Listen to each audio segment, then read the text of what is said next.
Title, Clindamycin, ang antibiotic di mo akalaing kailangan mo.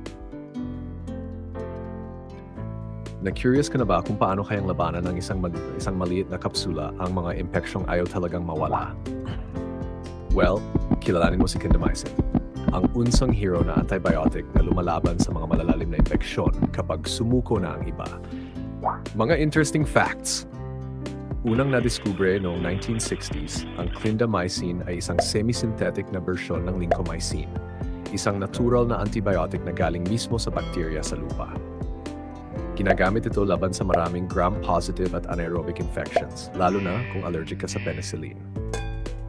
Hindi lang sa balat, ginagamit din ito para sa baga, buto at maging sa impeksyon sa ngipin.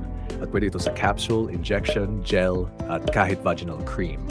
Versatile talaga, kaya naman paborito ito ng mga dentista. Ito ang secret weapon nila laban sa matitinding impeksyon sa bibig. 5 karaniwang paggamit, mga impeksyon sa balat, acne, pigsa, abscesses.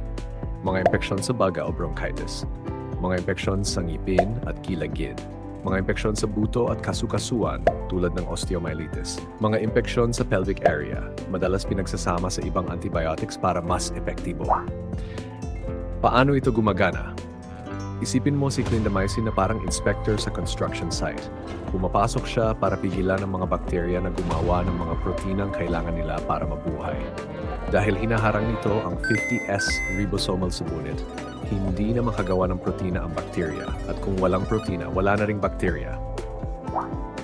Dosis at tamang pag-inom.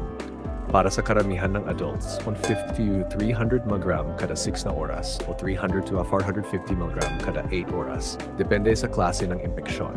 Laging inumin gamit ang isang buong baso ng tubig para iwas sa iritasyon sa lalamunan at manatiling nakaupo nakatayo ng 30 minutes pagkatapos uminom para iwas esophageal burn. Pwede mong inumin kasabay o walang pagkakain, pero mas mabuti kung may laman ang tiyan para iwas kabag. At pinaka-importante, tapusin ang buong reseta kahit kumaling ka na. Yan ang sikreto laban sa antibiotic resistance. Mga karaniwang side effects. Pagtatay, pinakakaraniwan.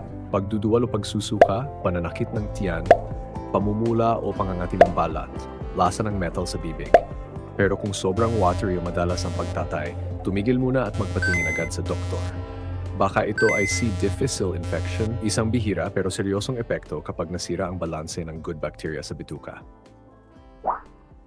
Drug interactions. Iwasan sabayan ng mga macrolide antibiotics tulad ng erythromycin o azithromycin. Nag-aagawan sila sa parehong binding site.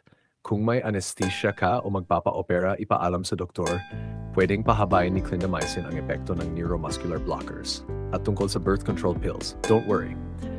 Ayon sa mga bagong pag-aaral, hindi naka-apekto si clindamycin sa bisa ng pills, maliban na lang kung ikaw ay nagsusuka o nagtatay. Kung ganon, tanungin ng doktor kung kailangan mo ng backup protection. Safety notes. Safe ito sa mga may allergy sa penicillin. Gamitin ng may pag-ingat kung may kidney problems.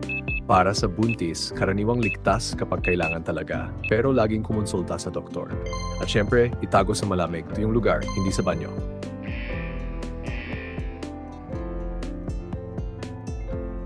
Final thoughting, hindi kasing sikat ng ibang antibiotics si clindamycin.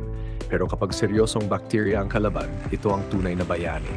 Matatag, maasahan, at subok na yan si clindamycin. Ang video na ito ay para sa layuning edukasyonal lamang. Mangyaring kumonsulta sa inyong healthcare professional para sa karagdagang impormasyon. Kung nagustuhan mo ang video na ito at gusto mo pang makakita ng ganitong content, i-like at mag-subscribe ka na sa aking channel. Mag-comment ka rin ng gamot, supplement o active ingredient ng skincare na gusto mong i-review ko sa susunod.